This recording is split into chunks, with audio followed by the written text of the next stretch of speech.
Two trucks having sex. Two trucks having sex. My muscles involuntarily flex. Two trucks having sex. Two trucks having sex. My muscles involuntarily flex.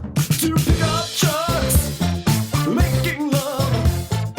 Listen up, Autothoughts and Decepticlowns. You are listening to Prime Cuts, a nonlinear history of the Transformers franchise on television. I'm one of your hosts, Nero. And I'm your other host, Audrey. And we're done. We did it. We finished Transformers Armada. It's over. It's behind us. Forever. Good riddance. We hated it. You know... That's a joke. Armada is a land of contrasts, you see. I chose this one as the start season. Well, we decided it together. Yes, because I believe it was both of our entrances to the franchise. And I think that the Unicron trilogy in general is sort of a bit of the franchise that has kind of faded into memory as time has gone on. I feel as though it's not quite as, it doesn't spring to mind as much as a Beast Wars or an animated does. I don't know. I think it really depends on when you grew up. Yeah, that's fair. I agree. I mean, I think Beast Wars is more iconic just because it was such a departure from the franchise, and also the franchise was so young back in those days. Yeah. Right, but so bright-eyed and bushy-tailed. But I don't think it comes to mind any less readily than animated, actually. And I say that, however, they just revealed a new Titan-class Cybertron Metroplex. Yeah, so what the fuck do I know? Yeah, I think as most of the traditional 2D, they are robots that turn into cars series go, and even the 3D ones as well, it is every much as present in the minds of those who grew up with it, as the later series are. And I think that's the thing, right? Because I feel like with Armada, and I don't really want to talk about Energon and Cybertron here, even though they are so connected in my mind. Well, it's because they are connected in reality. That's true. But I feel as though Armada in particular is a series that I have a lot of fondness for and that I have a lot of nostalgia around, but I don't know if I could ever recommend someone who wants to start experiencing Transformers to begin at Armada. It's so rough for so much of the show. I can maybe recommend it as in the sub. Yeah, Micron Legend seems a little bit more stable. And it is a Transformers ass Transformers show in so many ways. With the exception of the addition of the minicons. I think that's the big moving forward thing that Armada did, was give us minicons and microns, because that is a thing that will keep showing up time and time again. Well, I mean, yes and no. So, I mean, there were minicons. Yeah, there were always small. There was a small price point figure, right? Where you had the mini cars in G1, you had the Micromasters at the end of G1, which kind of filled a very similar role to minicons. Weren't the minicons Bumblebee and Brawl? Yeah. Well, they were called mini cars. Sorry, Brawn. Yeah, Brawn. Brawl is a big already. Very much not mini. No, I don't think they were ever referred to. I don't think they were referred to as minicons in any official media. No, okay. And if they were, it might have been official G1 media after Armada, because that's the other thing is we're still getting new G1 stories. Probably the closest you got were the Cassetticons. Yeah, like, you know, And the little, Decepticons functionally are actually quite similar to the Microns. yeah, in like Armada. there's always been that price point of toy where you have like the small thing that often pairs with a larger thing. The Micromasters are even sold in teams, just like the Minicons are. But I think the main idea of the Minicons of they combine with figures to do things is actually the part that was brought forward, because there are Minicons and Microns in the Transformers Prime toy line, in Japan anyway. There were Minicons played a pretty big role in the 2015 Robots in Disguise show. Like, that name has popped up, and yes, also Minicons take a little bit from the Target Masters and Headmasters and Power Masters of G1, but that's a sort of a different concept. You know what? They weren't called Minicons. They're called Mini-Bots. Yeah, Mini-Bots. That's what it is. That's been around. I think they were still called that in G1 even, but they were. Yeah. But it's different. Yeah, the Minicon name is one thing that Armada's legacy has. I think the other interesting thing about Armada is that it was really another big reset button for the franchise. I was talking about this a little bit in our opening episode of it, but like the complexity of a lot of designs had kind of gotten out of hand for a lot of the later toy lines. When you look at like the higher end Beast Machines figures and like the Robots in Disguise 2001 figures, shit was getting crazy. And the other thing is the Robots in Disguise toy line was like a mess, where they just kind of collected all of these figures. You know, they had some from Car Robots, and then Car Robots also had repaints of the Combaticons from G1 in there, so they sold those in stores. But also, they filled out the end of the toy line with a lot of Beast Machines figures that were never released in the actual Beast Machines toy line. But also, there were a lot of Beast Wars 2 and Beast Wars Neo figures in the Car Robots toy line that were also repainted. So it was just a giant clusterfuck. And Armada recentered everything on these kind of blocky car designs, where a guy turns into a jet and that's all. That's all you need. And I think more importantly, at least in terms of its media, and by way of that, in terms of its toy designs, it, despite not being one of the necessarily more successful lines, it kind of decided, was like a critical decision that decided the path that the Transformers franchise was going to take for the next couple decades. You know, because they had G1, and then they had, like, Beast Wars and Beast Machines, and they were trying to figure out... I mean, at that point, Hasbro was just trying to figure out how to make another buck. Yeah. You know, they're like, all right, we did the car thing. What else can we do? And then there was the 2001 Robots in Disguise show, which kind of, like, kept the brand alive, but didn't do much to reinvigorate it. And finally, Armada came out, and it's like, no, we're going back to our beginning. This is what Transformers is. Transformers is giant robots that turn into cars and planes, trains, and automobiles. And that's what they do now. Yep. And it was also, not to say that Armada wasn't successful. It was insanely successful. It made them boatloads of money, which is why it got 2 sequel shows, right? Which were also very successful. But, like, it was, like, it came at the critical time when, like, Hasbro was like, what do we do with this IP? And it's so funny because there was basically 2 concepts in development around the same time. I don't remember if I brought up Trans Tech at all in the first Armada episode. When we were talking about it, yeah. There was a treatment of this show called Trans Tech that was going to continue down these complex design routes. And Trans Tech would later sort of become one of the Collector Club side story things, like for lore nerds, which is this big multiversal nexus kind of thing.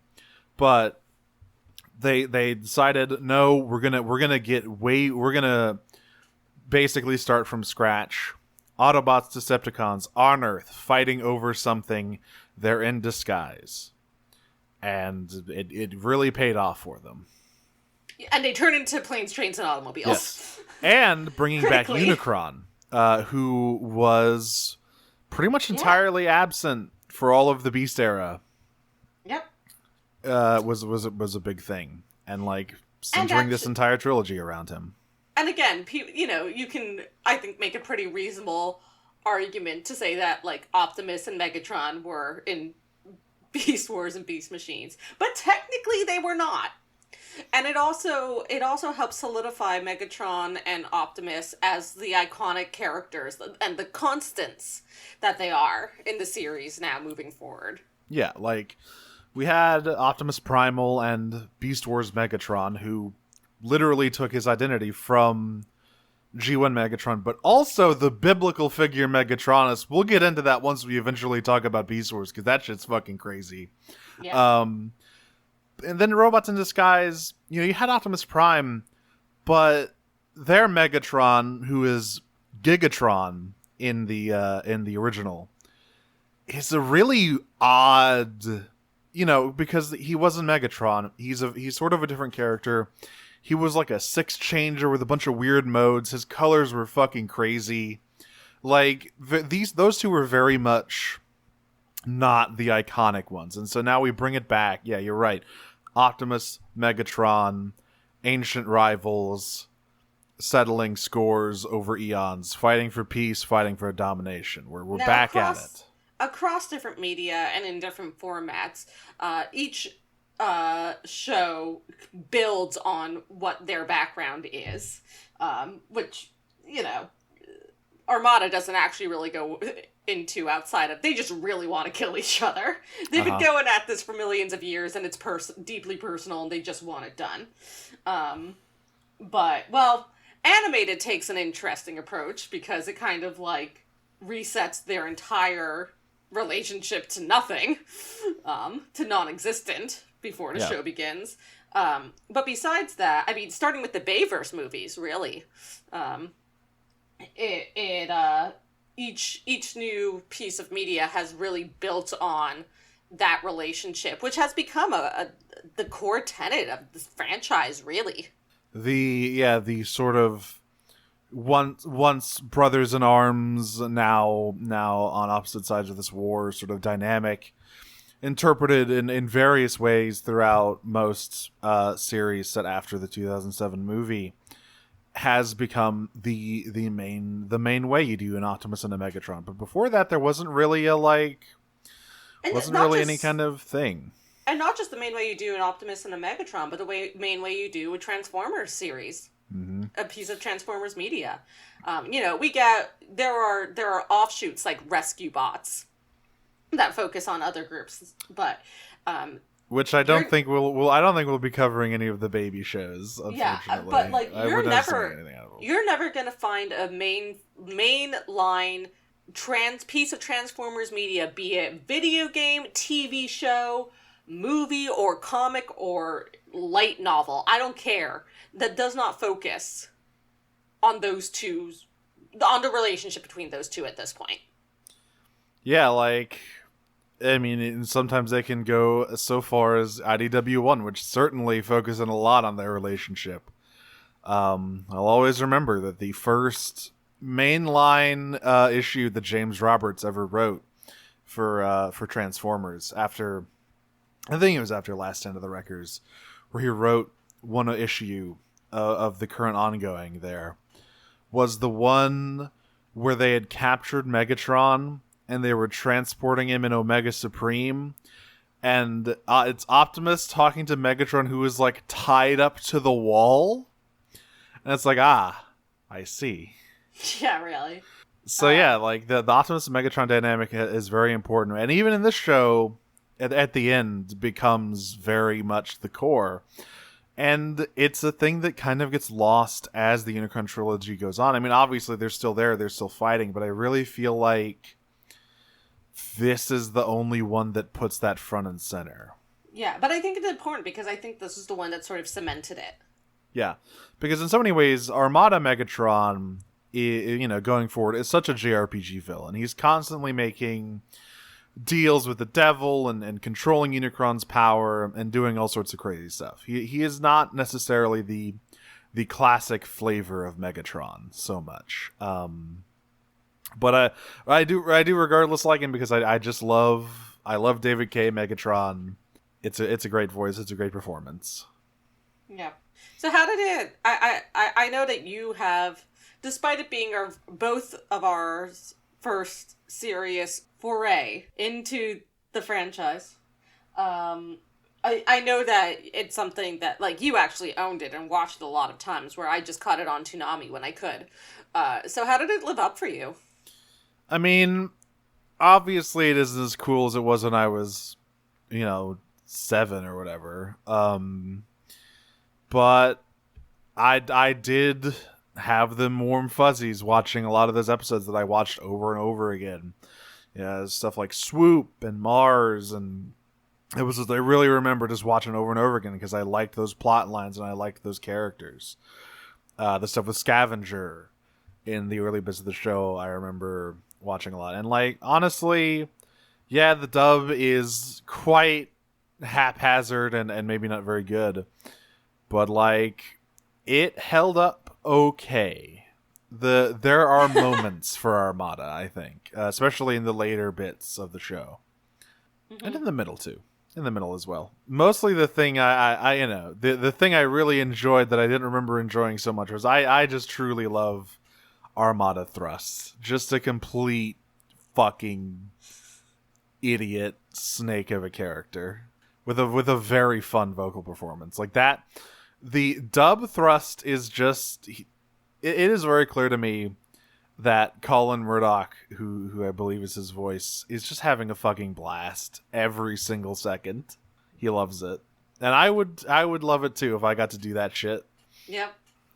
But yeah, like I wouldn't say I'm glad I watched it all again with a real, fully built human mind and got to experience all of it and sort of relive those memories. I'll probably buy the complete series DVD or whatever and put it up on a shelf just because. But it is a shoddily dubbed children's anime from the early 2000s, of which there are plenty of those. Fuck buddy, there sure are. There are so many of those.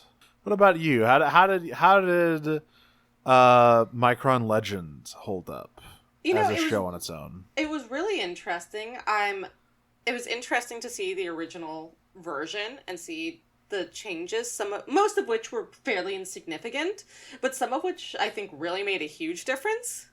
And now some of those really significant ones are just like things that are straight up errors. Right. They just the dub. Fucked up. They just I don't completely fucked it. Some of those are so insane. Like the one where they just entirely replaced Demolisher's voice with Hoist for an entire episode near the end. Yeah. Crazy. Not great. So, some of those are that, but I think about, for example, how really effective it was just to hear Doubleface laughing throughout the entire background throughout the entire, like, monologue of Unicron in the second to last episode. And, that would have been something that would have been easy to replicate in a dub, and I'm just like, yeah, that's just a shame that it didn't happen.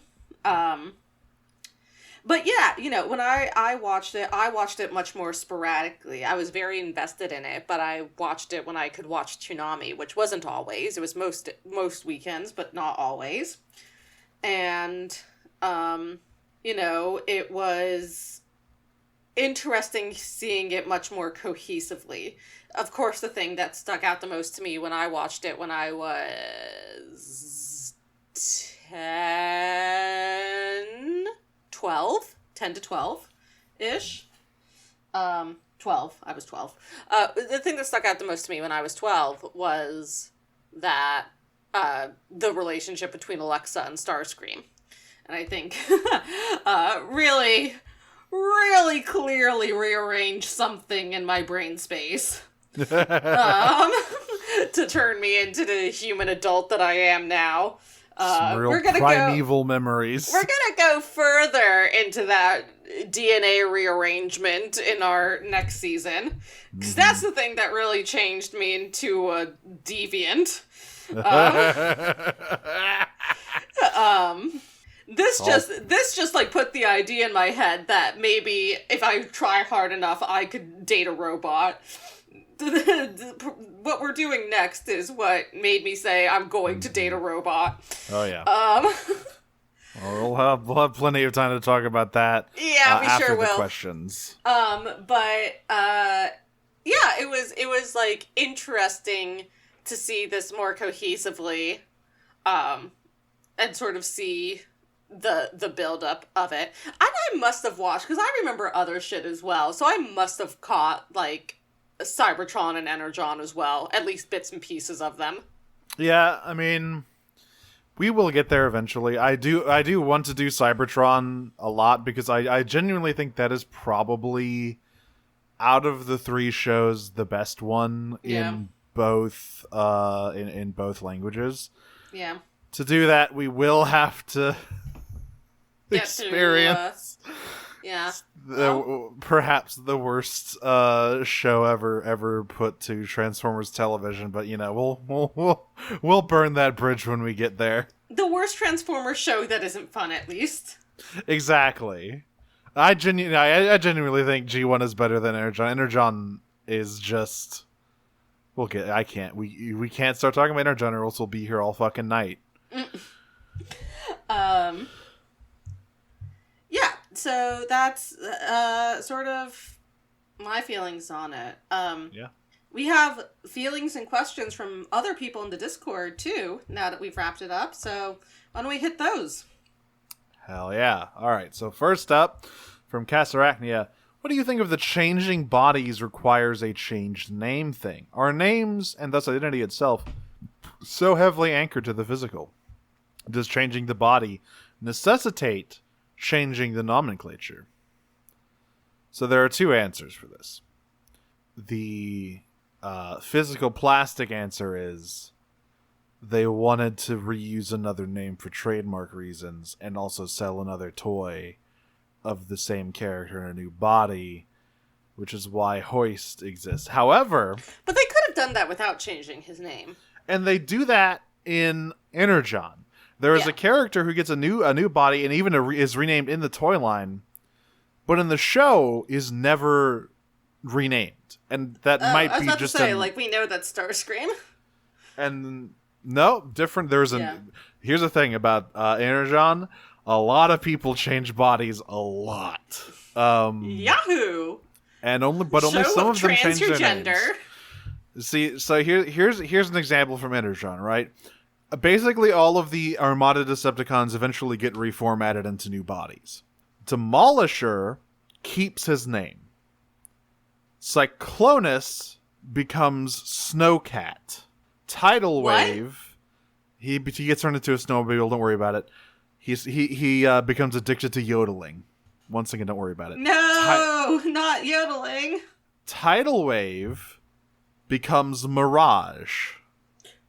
I don't know why Demolisher is the only one who keeps his name, but it's a bizarre thing. I think it's weird, right? Because Smokescreen gets perforated and reformatted into a new body and decides to start going by a new name, although it really feels like Armada forgot that his toy had another name for a while, because they just kept calling him Smokescreen until suddenly they were calling him Hoist.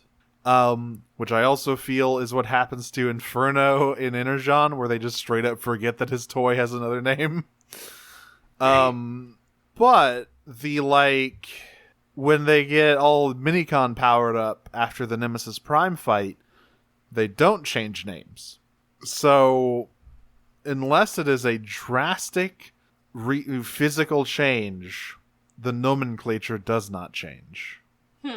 Which is weird. But, again, that's their choice, though. It's not necessary. Yes. Exactly, because Grap is still Grap throughout the entirety of Micro and Legend, right? He never actually changes his name. Is that correct? That is correct, yes. Okay, so like, because, and I don't know if, I don't know if in Super Link, the Japanese version of Energon, those characters change their names, you know. So, it's a fascinating question that I don't think Armada has the tools we can use to answer. There's definitely other Transformers media that gives you the tools to answer that. Armada's not it. I just thought about the true body stuff and I got mad again. Alright, Scott, I just want to talk. So we're gonna move on to Cass's next question. The Minicons, despite being subsets of Unicron, have consciousness and aspirations of their own. They are at once connected through origin and disconnected through creed. Tell me, Will, have you ever felt disconnected from a group that you were a part of? I've never actually watched Hannibal. I don't know if that was a good Mads. No, I could understand you. The key to Mads Mikkelsen in Hannibal is that he's incomprehensible, because the man did not know how to speak English, actually. He straight up lied about being fluent in English to get the role. I fucking love Mads Mikkelsen. What a king. Uh-huh. I remember when his children bullied him into being in a Rihanna music video. It's beautiful. Also, yes, I felt very disconnected from groups that I've been a part of. Oh, yeah. I have RSD. Like, yeah, it's interesting because the Minicons, yeah, they do have dreams and aspirations, but that's kind of because of the humans, because they, like, at the moment of birth, basically make contact with something with a soul. If the humans hadn't been there in the distant past to, like, give the Minicons that spark of life, they truly would have just been an extension of Unicron's will, just like Sideways is. Where they, or even less than that, because at least Sideways has his own voice. The Minicons would have just been tools. Yeah, unclear if they would have gained any sentience whatsoever, but it seems unlikely. Yeah. They even managed to talk in the Queen's English. And Cass finishes off with, also, this season sure did a lot of different stuff, huh? Yep. Yep, we talked about it. We went a lot of places. We went to Big Canyon. We went to the Arctic. Iconic Big Canyon. Starscream burned a forest down. Starscream got gaslit in the middle of Silent Hill fog by Megatron. Starscream got abandoned in the middle of Silent Hill fog by Megatron. Thrust popped like a zit. So much happened. He is a zit. So, Casey Cosmotector is here to say, hello, I am working as an ambassador for the Thrust Memorial Awards for doing a bad job. And seeing as you are now Armada experts, I'd like to ask you, what are your nominations for a few categories? And the categories are, and I'm going to open my little envelope here that has a little chibi Thrust head on it. Worst animation, worst Autobot plan, worst Decepticon plan, dumbest episode plot, and most wild child endangerment. Thank you for your time and have a wonderful next season. Thanks, Casey. Okay. What was that fucking episode where Blur and Hotshot became JPEGs? Because it's that one for worst animation. So I was thinking about that one, but the better one for me, it's a similar concept. You're gonna know what I'm going for, but is the one where it's the first time that Shockwave shows up and Megatron puts him on, and it's dragging the acid over to background, but wobbly. Like, they shake the acid to show how powerful Shockwave is. That, to me, is the worst animation. I mean, it was so bad that at least it was hilarious. I laughed so hard watching that. But, like, that was pretty objectionable. I would also like to nominate the first Jet Optimus episode, where they really struggled to depict what flying looks like. I mean, most of the flying, not great. No, but I think, yeah, it's like, was the Hotshot JPEG, was that also a Tidal Wave episode, or was that I think that was a different one. No, it was like, Wasn't was it like some- the highway one? Oh, the one where like Jim and No, I think it was different. I think it was like I remember them being in a desert. Oh yeah, that's right. It's the one where Sandstorm just fucks around with Ironhide, who's buried in the sand. Yes. Yeah. Because he can, because he's an asshole. So that one, Shockwave's wobbling powers, and the general concept of animating flight for worst animation. Worst Autobot plan. Oh boy. Worst Autobot plan was I mean, they're it so wasn't- reactive. It wasn't really a plan, but that time that Doubleface and Hot Rod got teleported, that was actually kind of a Decepticon plan. But yeah, I was about to say that one was bad on purpose. yeah, See, the problem is that like they were so reactive a lot of the time that they didn't really get a chance to plan anything. I guess I can give the sort of joint. It was a joint plan, but I think it was mostly Optimus's idea. Where as soon as they formed the Cybertronian United Armada, their big plan against Unicron was to shoot him with their ships, and they were really concerned when that didn't work. yeah. He's the cyber devil. I don't think you're gonna kill him by shooting him with ships. Otherwise, he wouldn't be that big of a problem. Now, worst Decepticon plan. That's far juicier. God, there's so many thrust Gaslighting your plans. second in command. Yeah, that one was pretty bad. I mean, I guess it got results technically, but boy, was it weird and stupid. Like, Thrust started out okay, I feel.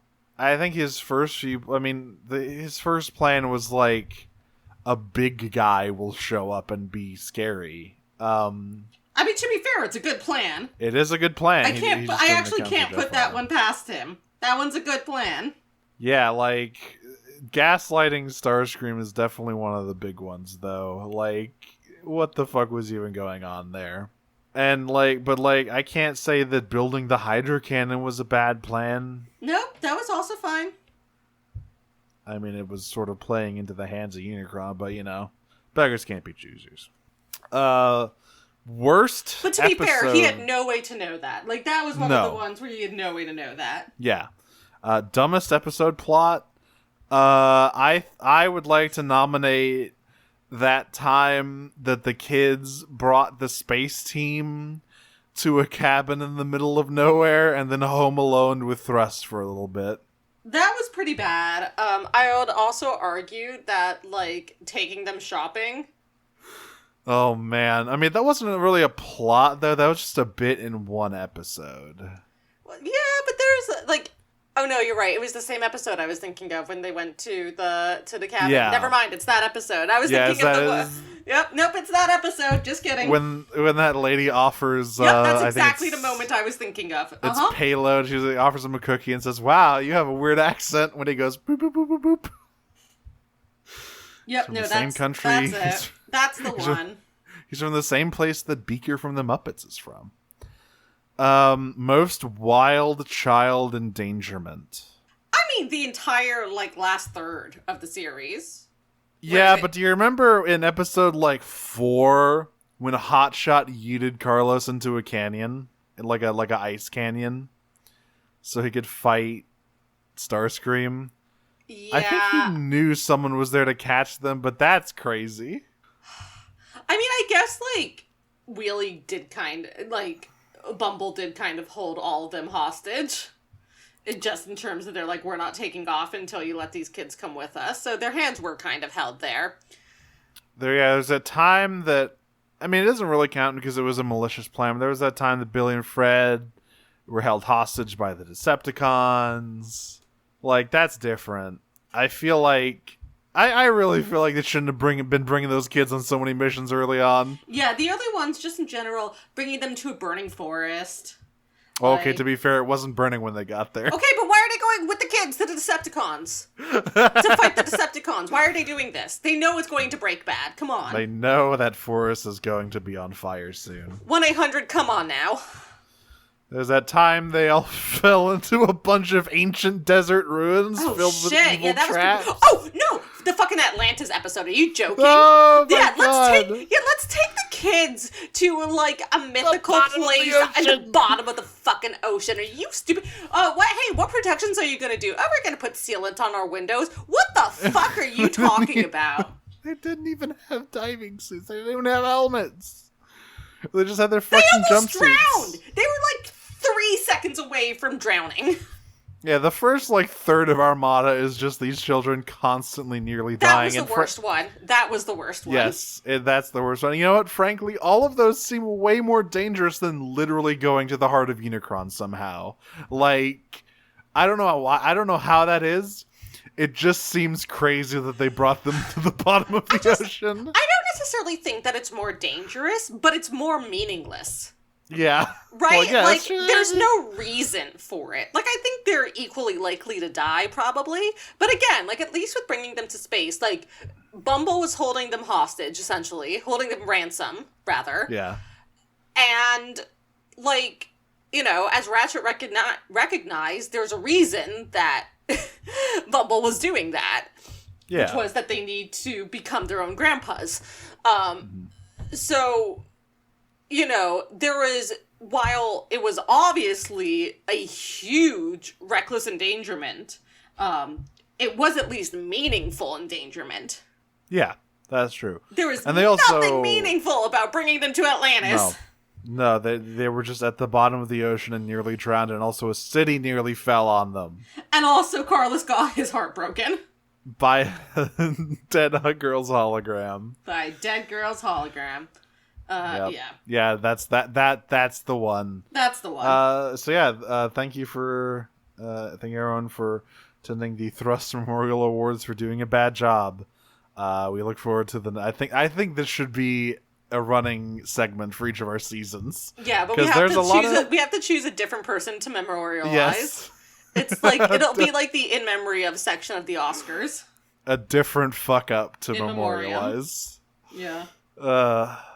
So, next from Horn My Starscream, what is the best overall change the English dub put in, and what was the worst? I mean, I'm trying to think of like straight up changes. Ones. Straight up changes. Ones. Yeah, none of the errors, like straight up changes that they put in, because a lot of the changes kind of made things a little bit worse. Like, I think a lot of you know, as goes with a lot of these dubs around this time, the emotional stakes and the dramatic stakes right are lowered in trade of like a quip or something. I mean, can I just say like Thrust's dub voice? I truly think that it is inspired. Yeah. I think it was a really good I'll also the "You are a freak" line. Oh, that's a good one. No, I think that's good. Because, like, I think Thrust's voice is probably pretty similar into Japanese. Yeah, but, like, I feel like they really hit on something really funny with Thrust's English performance. And, like, he didn't really ever have... Because everyone else had really awkward line deliveries from time to time. But Thrust never did, because he was always in scenery chewing mode, basically no matter what. So it felt fine, right? And also, yeah, you are a freak. I like that one. I like that being your choice, because that is also the one choice that like I objectively thought was better. It's so funny. Worst edition. I feel like they kind of fucked up Starscream's arc, and like, they didn't entirely fuck it up. Like, it's not like it's not there. But I feel like it's way more compelling in the original. I don't know if that counts because that's just kind of it is a purposeful change though. No, I agree. I think the change to have it be like much more focused on revenge in the dub as opposed to like at the very end, as much as, you know, Starscream goes on and on being like, I have to kill Megatron and I have to, you know, get revenge for the way he treated me in the sub. At the very end, realizing that literally everything he did was just for approval. Was more meaningful, and that he actually got that approval and recognition at the end of it, that his final sacrifice fulfilled that wish. And it's still technically there. It's just that a lot of the good, quieter moments are sort of steered back towards the inner thoughts of wanting to get his hands on Megatron. Like that the scene where he's looking out across that field of flowers on Earth when he's with the Autobots. Right, where yeah. he has the inner monologue about, like, this planet actually does have some beauty. In the dub, he's just, like, thinking about Megatron again. Right, exactly. I think there is a depth, there's a sensitivity to Starscream in the sub that gets lost in translation. Yeah. So that's my choice for worst one. I mean, I could go with, like, a dumb fucking dub line. Like, I could go for all of the stupid, like, computer puns that Hotshot does when he's fighting. Like, he screams at Megatron, time for a system crash. But, like, whatever.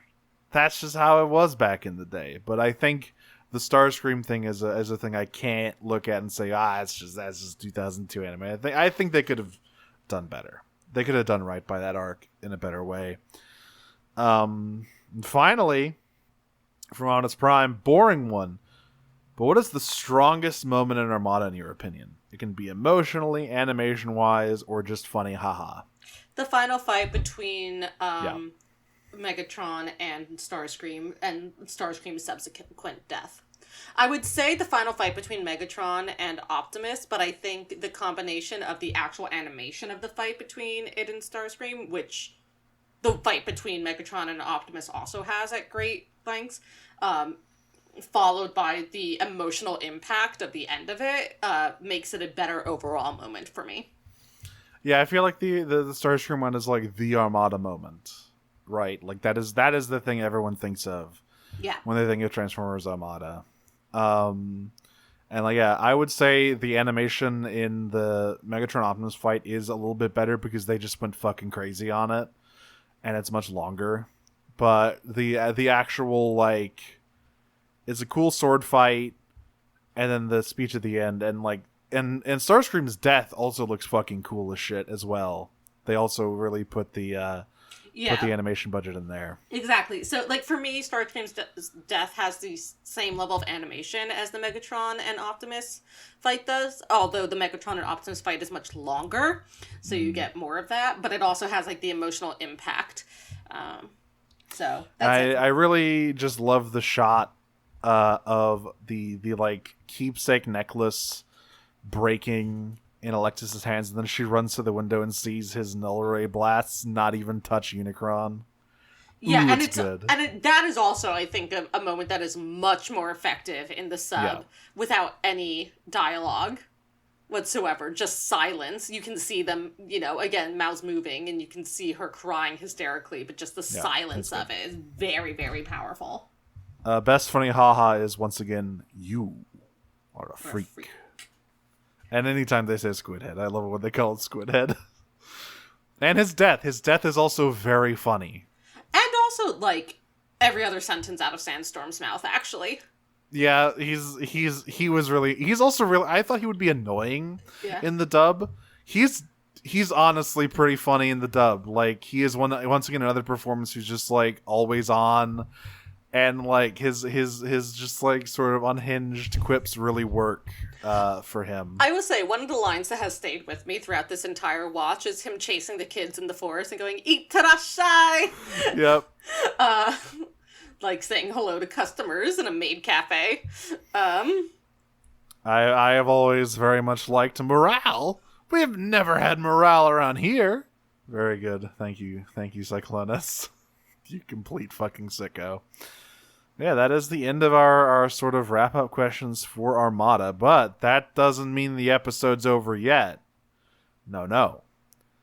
because we are going to talk about the next show. We're going to go ahead and get the preamble for the next season out of the way, which is, of course, season 1 of... Let me say, it's my choice. It's my choice. It's Audrey's choice. I get season to say. 1.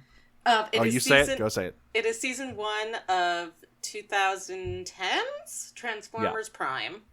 This is a big one. I feel like it's not my favorite show, but it is the show I always think of when I think that's a Transformers show. Yeah, this is for me sort of quintessential, and this is for me, I think, like a culmination of what Hasbro had been building up to with their brand basically since they created it. So it goes back to sort of those some like core G1 concepts, the designs outside of Starscream actually also like harken back a lot more to those G1 designs influenced by the Bayverse designs. And animated. And I would say there is a fair bit of like the extreme exaggeration of animated in there. Toned down a little. But like there's a lot of DNA in Prime. In the actual animation, absolutely. I'm just talking about like still images of character designs. Right. So let's jump all the way back to like 2010. Yeah. So, and then the last thing I was going to say is that, and redoing their 3D experiment. Yes. This is the first 3D animated Transformer. Well, except for I can't say that. Beast. It is the first full CG animated since Beast Machines, because Energon and Cybertron both heavily utilize CG, but they also utilize a lot of, it was CG combined with 2D animation. Prime is pure CG. So we're in 2010, and Transformers is fucking huge.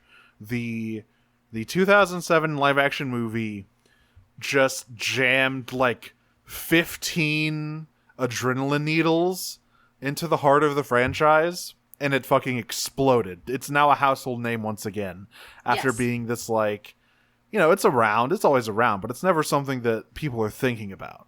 Now it is. Everyone is thinking about Transformers again. And not only is everyone thinking about it, it's cool. It's not like underground nerd shit.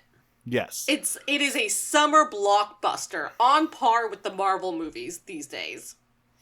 So, it is after Revenge of the Fallen, the second live action movie, which was very successful, made a lot of money, and that's all we'll say on the matter for now. And Hasbro was looking to once again bring Transformers back to television, because animated did very well, but it was very non-traditional. It was a very odd Transformers show, and I love it for that. But they wanted to go sort of change directions and go back to basics. So they got two of the writers for the live action series, Robert Orci and Alex Kurtzman. And they were put in charge of executive producing Transformers Prime, the next foray into television. This was a big one. This is Peter Cullen's return to the role of Optimus on television. He's of course Optimus in the movies, but this is like a regular TV role for him. And Frank Welker's return. Yes. To Megatron as it is for the first time since in TV since G1. Yes, because he's in the fourth and fifth movies, but up until that point he was not Megatron for a very long time. So we are bringing back. Being Fred and Scooby-Doo? He's always Fred. I don't know what they're gonna do after he's gone. I guess anyone could be Fred, but honestly, I don't know if I want that. I feel like Peter Cullen and Frank Welker have the same sort of like IMDb, where Peter Cullen's just like Optimus Prime, Eeyore. Yeah. And Frank Welker's Megatron, Fred, Megatron, Fred. And in addition, Frank Welker is also every animal. He was one of those guys. Yeah. Like, for a period of animation, you hear an animal on a cartoon, it's probably Frank Welker. And he's just his range is nuts. Insane. He's a fantastic voice actor. So we're bringing the two classic actors back to these roles. So that is immediately signaling we're going back to something here. And then they're like, okay, we have to round out the voice cast. Let's get literally the best voice actors in the industry to round out the rest of our cast. Chris Latta, rest in peace. He can no longer reprise Starscream. So let's get Steve Bloom, literally possibly the most famous English male voice actor ever. I mean, we don't need to tell you who Steve Bloom is. He is fucking iconic. He's been, around forever. Spike Spiegel, Wolverine, all sorts of stuff. So they put him in the role of Starscream. And, it doesn't stop there. We have, character actor extraordinaire Jeffrey Combs as Ratchet. We have, Josh Keaton. Yeah, Josh Keaton, young Ocelot himself, voicing our sort of main human boy. Yeah. We've got, Darren Norris, a.k.a. Timmy's dad.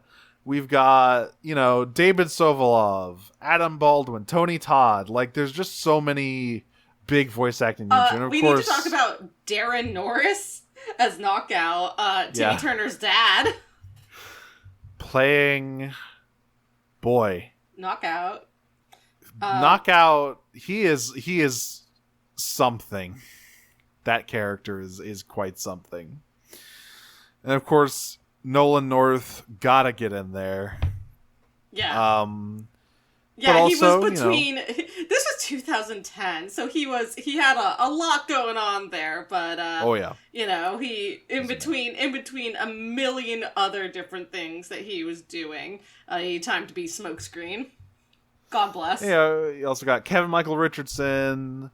You got David Kaye in some minor roles. Tony John Todd DiMaggio and in a minor role. Torres. Sumali Montano as RC. And that's another thing. RC, a character who has basically been non-existent since the end of G1. She's in the animated for a little bit, but in a very non-centralized role. She's basically the protagonist of this show, sort of. There's 3 protagonists, but I feel like a lot of the big, heavy, dramatic storylines follow either her or Bulkhead and their human partners. Bumblebee. Yeah, so but, Bumblebee, this is all coming. Bumblebee is very much inspired by the Bayverse movies. Oh, yes. This is very, very much Bayverse and Bumblebee. So to talk about a little bit about the beginning of Animated was originally going to have for instance, Animated's cast was changed at the very last minute. Sorry, I'm just thinking about Candyman playing Dreadwing again. It's so good. So Animated's cast was changed at the last minute because they were going to have characters like Hotshot and Red Alert on there, characters who had more recently been on television. As soon as the live action movie hit, Hasbro said, no. Put Bumblebee in there and put Ratchet in there because those are the names the kids know from the movie. So they did that. But once again, Animated sort of takes a lot of departures from most Transformers media. Prime, on the other hand, really went in on the cute, marketable underdog aspect of Bayverse Bumblebee. He doesn't talk in radio clips, but he does talk in R2-D2 beeps. And he is very adorable. Yeah.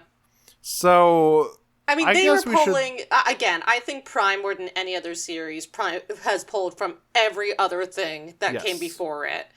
More than any other piece of media, I think, in the entire franchise.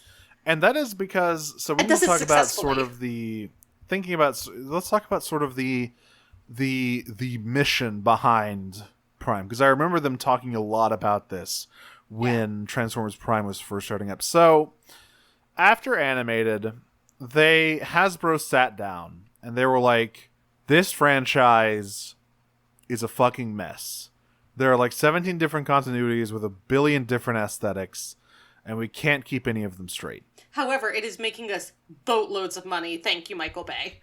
Yeah, it is making we can no longer ignore this. We could ignore it when it was like the number 2 or 3 on our, like 4 or 5 on our franchise list. Like, it's doing all right, whatever. Transformers will do whatever.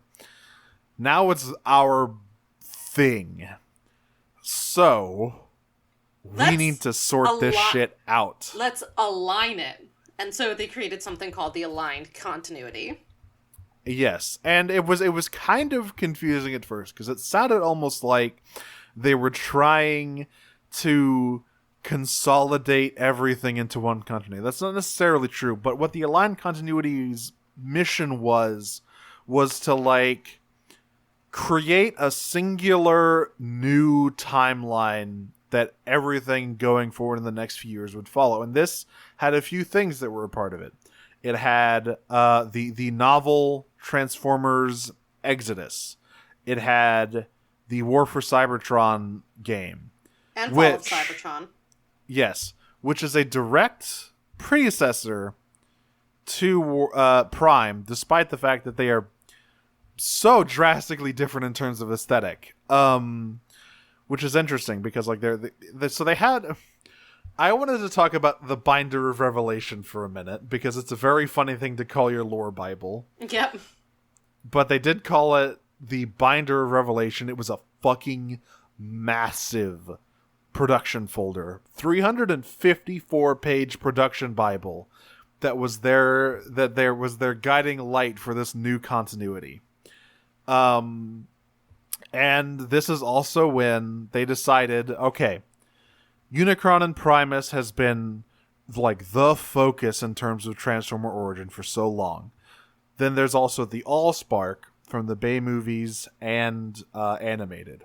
They decided we're going to do something else. We want to create a new creation mythos. So this is where they begin to flesh out the 13 primes, the 13 original Transformers created from Primus in the sort of creation myth, which they published in a huge, big lore book called The Covenant of Primus, which I do want to buy one day because, man, those animations are great. Yeah. There are also 2 other novels during this time as well. Yes, there's Exiles and Retribution. Yes, which brings the quintessence into the aligned continuity, I believe. So, and a lot of these concepts would also make it into the current IDW comics, which started like way back in 2005 before any of this was really getting started.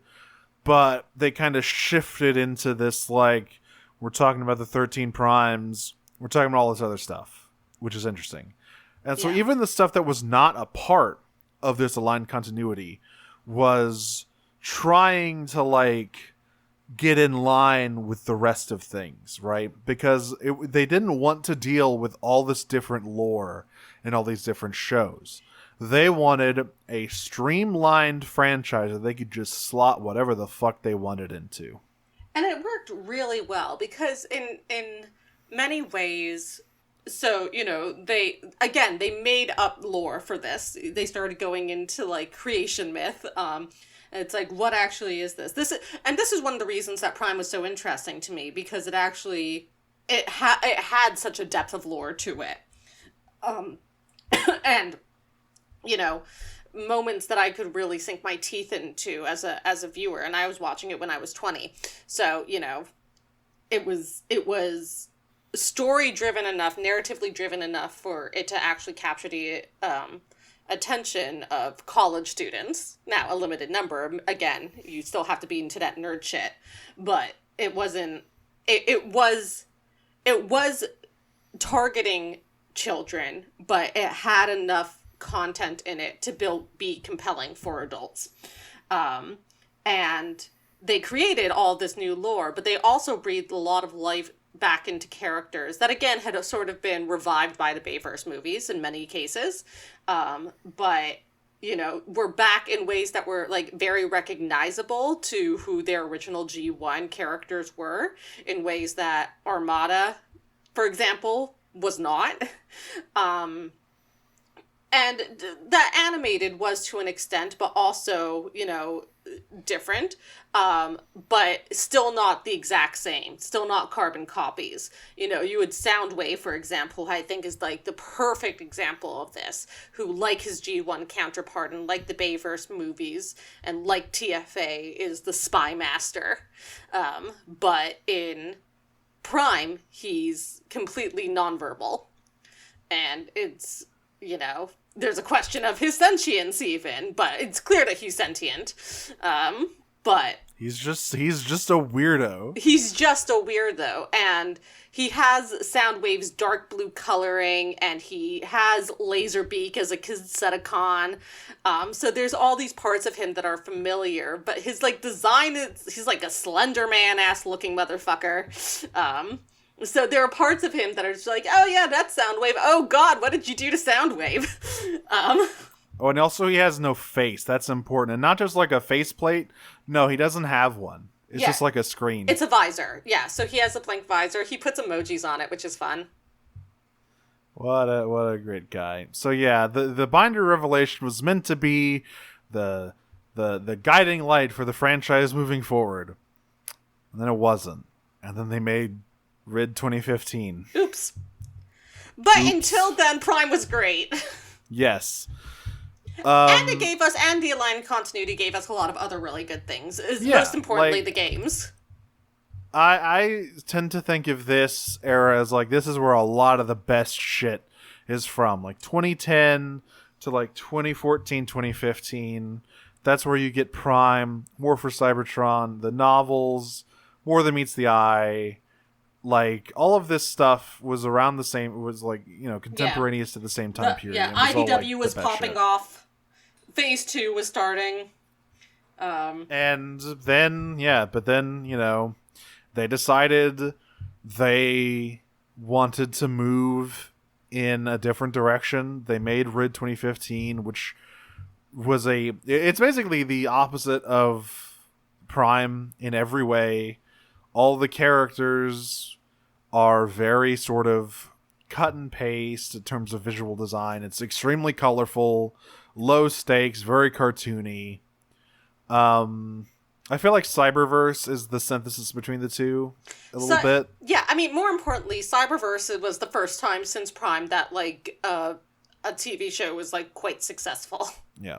Yeah. Rid... There was... After Prime finished, Rid came, and after Rid, there was sort of a desert of content. Yeah. Like, there was the movies, a couple, I guess, but, like, there wasn't Bumblebee anything came else. out in 2018, which was 3 years after Rid. Yeah, and then there was also, like, Rescue Bots and Rescue Bots Canada. That's, like, a different branch of the brand. Is like, Rescue Bots, like, almost doesn't count. Yeah, it's like, that's them's the baby shows. Those can just do whatever they want. Yeah. But Cyberverse was a return to, like, okay, we're going to actually do some storytelling and make some decent fucking toys. There were the Grimdark Netflix Rooster Teeth ones. And the Machina ones. We don't talk... Those... Woo. But, like, the Machina ones I don't really count because those weren't on TV. Yeah. Like, the Netflix ones I do, unfortunately, count, and we will have to get to... Yeah. But Netflix is TV. It's what if you turned Livio Remendelli's dark-ass, almost unreadable, like, art into a show? Yeah, exactly. So, I mean, those... But, like, they were not good, and they weren't successful. And then they finally got, like, into the groove with Cyberverse. And Cyberverse was the first time since Prime, really, that they had a successful show. But that just shows how good Prime was, because they were completely unable to follow it up. With anything. Prime to me is, like, the quintessential, because they were doing all this stuff, because they were trying to align their universe, because they were trying to develop lore, because they were trying to go back to their roots while also thinking about the future. Prime is, to me, the quintessential Transformer show. Yeah, I would sort of feel that way as well. Like, animated will always be my favorite, but Prime is, like, always the one that I say, hey, do you want to watch some Transformers? You want to get into some Transformers? Yeah. Go watch Prime. If you want to understand what Transformers looks like as a franchise today, If you want to see what it originally looked like, watch G1. Fuck it, whatever. But if you want to understand what Transformers looks like as a franchise today, Prime is where you should start. Yeah, it was another era. You know, we ended the Unicron trilogy with Cybertron. The live action movies popped off. Animated was this like wonderful experiment in the middle of them. But Prime is where they really got running. They really got going. And I think it really, you know, I'm really looking forward to revisiting it. I want to talk a little bit more about the visuals because I think they are one of the more interesting parts of the show. Yeah, I really like them. So, like I said, well, a lot of the visual I really design... like them, don't I? So, a lot of the visual design, yes, it takes a lot from the Bayverse. There's a lot of, like, moving parts and exposed pipes and whatnot, a lot of these designs. But it also had, like, you look at Starscream, for instance, right? Now, Bayverse Starscream is basically what if a Dorito had a terrible babies. accident occur What if a to Dorito it? got pregnant? What if a Dorito got pregnant? And that's what Starscream is. And I hate a lot of the Bayverse designs. Starscream Megpreg real. There are a lot of eggs in Revenge of the Fallen. I will say that. And Starscream raises them all. Watched over them. Single mother Starscream raises them all. But like a lot of, at this time especially, the Bayverse designs were such a fucking nightmare. They were a huge clusterfuck. Eventually, they kind of cleaned them up a little bit, made them more readable for the 4th and 5th movies. Yeah, I will say, there is one like very sexy Bayverse design in my opinion, and it's Shockwave. Yes. Bayverse Shockwave looks fucking phenomenal. He looks great. It would be cool if they put him in the movie, but they kind of forgot to do that. Oops. So there's a lot of that in kind of the surface and the textures for these designs. But like I said, with animated, the proportions for a lot of these characters are very exaggerated just in their design. Like we talked about Soundwave.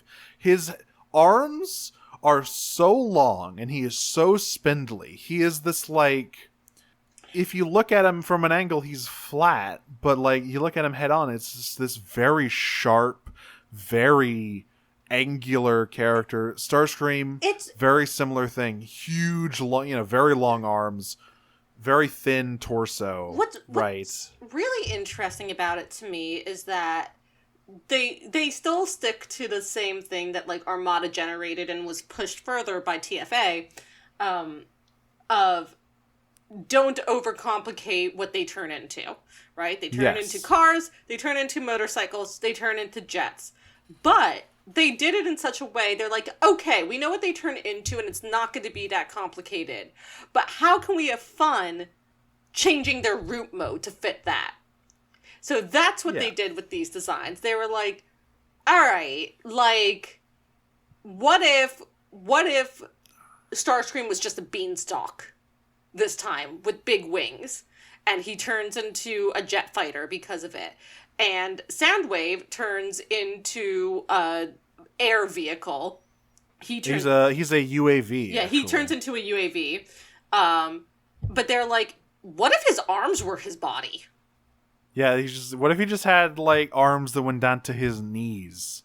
And they just click together, and that's a UAV.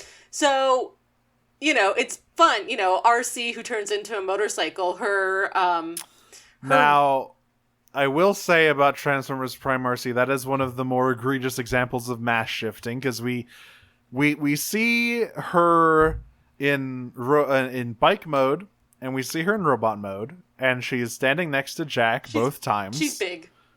And she gains roughly she's 5 like 3 times size. her height. Yeah, she's like 3 size the time. But that's fine, because there's her legs especially, you can see a lot of the tires. Yeah, so her tires are her heels, which is really nice. The tires are also heels on Knockout. There's a lot of designs like that where their vehicle forms are implemented into the design in ways that are not just like there's plain bits hanging off of them, which there are a little bit, but like Starscream's cockpit is kind of implemented into his torso and not just like slapped on top of it.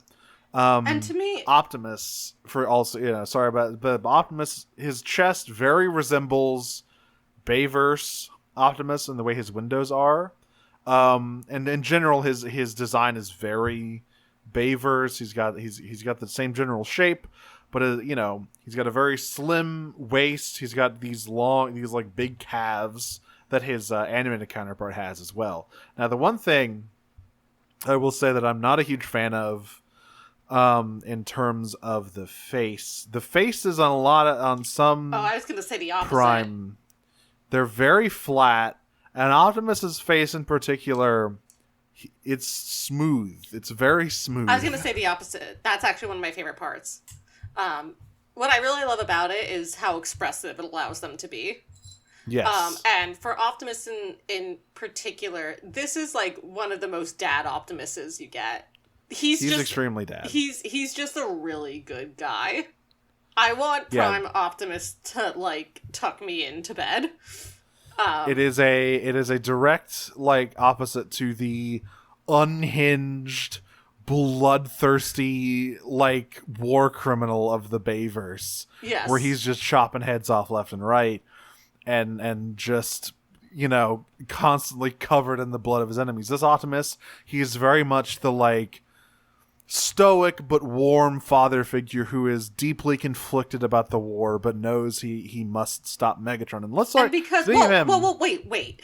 And because of that, this is the Optimus that more than I think any other Optimus, except maybe animated, but even maybe animated, has his face mask down. Yes. Unless he is actively fighting, his face mask is off, and he's very open and very expressive. I love their faces in it. I love how expressive they are, and I love how varied the faces are.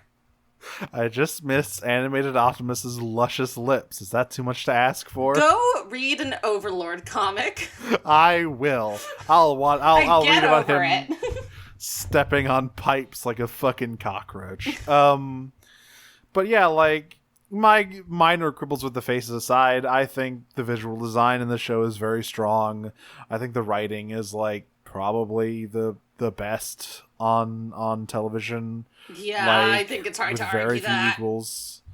And I also, I want to talk about Megatron for a little bit, because we'll talk about him a bit more once we actually start the first season. But I love this version of Megatron. So it's Frank Welker, who of course did G1 Megatron, and I will say I find G1 Megatron in the cartoon challenging to listen to.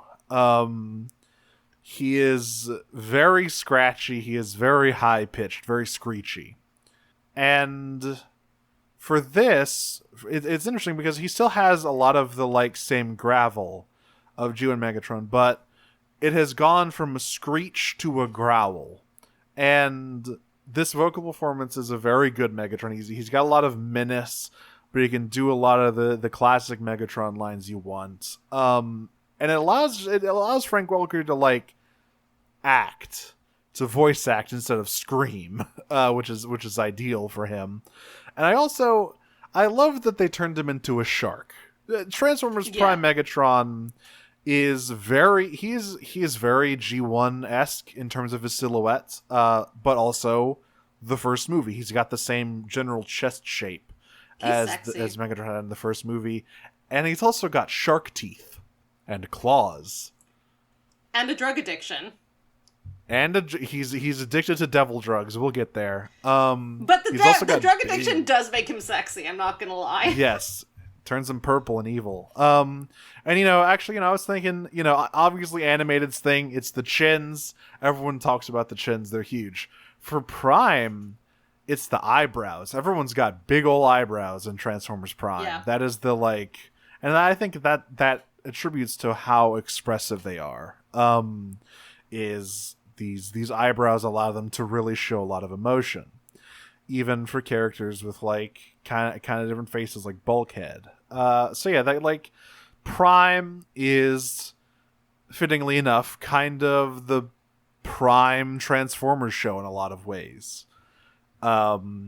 It is the franchise firing on all cylinders in basically every way, which is exceedingly rare. It rips. For the most part. So we will be starting that. I think we might take a week off just to get everything ready for that. Because the other thing is, now that we're done with Armada, we're welcoming guests into the fold if they would like to come on and talk about Transformers Prime. Yeah, I think next week we should stream the first movie. Yes, next week I will be streaming the 86 classic, The Transformers the movie, the film that emotionally devastated an entire nation of children because the dudes at Hasbro didn't think they were emotionally attached to Optimus Prime for some reason. The dudes at Hasbro held nothing but contempt for that court. And they did pay for it. They basically received letters for the rest of Generation 1's lifespan as a cartoon, complaining about that. Because yeah, it's a crazy movie. So many people die. It's really well animated. It's a blast. So show up next week. I'll get the scheduling done with all that. But yeah, Prime Cut server streaming the movie next week. And then after that... By which we mean probably tomorrow by the time you're hearing this. Yeah, well, after that we will be starting with the first 3 parts of the 5-part Prime premiere Darkness Rising. I think we'll split it 3 and 2. Yeah, a lot of shows around this era, because Animated also starts with a 5-parter. Long, but so we're not going to do it all at once. But yeah, I will, you want a guest on it, you hit us up. We'll try to find a place for you. I'll get cracking on a Google Calendar. It's going to be great. Prime, Armada, had a great time. Here's the door, buddy. We're talking about Prime. Time for the good stuff. Starscream is here. And he's got Starscream heels. is here and he's sexy. This is the sluttiest Starscream they've ever made, I think. No, okay. The only sluttier one is IDW one when being drawn by Sarah Stone. That's the only sluttier Starscream. No, I think Prime is sluttier. It's Look close. At his shoulder to waist ratio. Oh, he had quite a shoulder to waist ratio in Windblade as well. Let's not kid ourselves. But I could single-handedly wrap my little fairy fingers around his waist. That's true. So yeah, we'll debate that as the show goes on, and we'll come to a conclusion at the end of the first season. Who's sluttier, Prime Starscream or IDW1 Starscream? It's anyone's game. But yes, so until then, we have been Prime Cuts, who you can follow on Twitter at PrimeCutsPod, and you can join our server, which you should, because it's movie time next week. You fuckheaders. I'm sorry, I was rude. I shouldn't be rude to our listeners. I mean, beloved Discord members. Anyway, you can join us there. I forget what order we go, and I'm just going to do my plugs first. We don't have any order for the plugs, Nero. It's fucking no rules, just right Outback Podcasting. I'm Nero. You can find me on Twitter at DragonSmoocher. You can find various shows that I do in various places. The 2 ones that are going right now are Disney Minus at Disney Minus Pod. Next episode, Roger Rabbit, Stone Cold Classic, fucking great. You can also find my Final Fantasy 14 podcast, which is I think after we're uploading we should be uploading the 3rd prelude episode this week, and after that we are officially starting Final Fantasy 14. And that free trial's back up, so if anyone else wants to play along with us, you can. That is at Heidelin Radio on Twitter. Radio Free Heidelin's the name of the show. I host that with my good friend Jane, who I also did a podcast about She-Ra with a couple years back. That is at Podcast of Power on Twitter. That Netflix She-Ra is a good ass show. That's me. I'm Audrey. You can find me on Tumblr and Twitter at Optimum on Prime. That's my funny robot internet joke, which will become even more relevant as we start watching Prime. You can also listen to the other podcast I do, which is also... You said where you can find Prime Cuts already, right? Not yet. Oh, not yet. You can no rules, just right Outback Podcasting. Great. You can find the other podcast I do called Pot of Greed at Pot of Greed Cast on Twitter. You can also find it on Noise Space that we'll talk about a little more in a second. and anywhere podcasts are found. It's about Yu-Gi-Oh! GX. We're doing a bonus episode this week for our patrons, so we're going to be watching another Fast and Furious episode this week, but generally speaking, again, towards the end of GX, get it while it's hot, because great googly moogly, it's hot. And then you can find that and a bunch of other shows, including this one on Noisepace, which you can find at noisepace.xyz. It's a really great network of podcasts that include things like Digimon Ghost Gaze and 0 to 0 and Slappers Only. So there's a bunch of different shows. You should listen to them all and support us that way. And I think that's it. Yeah? Yeah, that's it. That's it so, for now. Until next time, I'm gonna hope watching Prime doesn't awaken something in me, transform and roll out. I am going to look forward to the heavily advertised vocal performance by Dwayne "The Rock" Johnson in Transformers Prime Season 1, and look forward to all of his time on screen as Cliffjumper, main character Was he Cliffjumper? of the show. Yes, he is. You're shitting me. And you should know that because he's there for he's the whole show, and is. he's great. And I can't wait to hear so much of him. And I'm going to transform and roll out to the television to watch Dwayne "The Rock" Johnson on Transformers. Peach. Peach.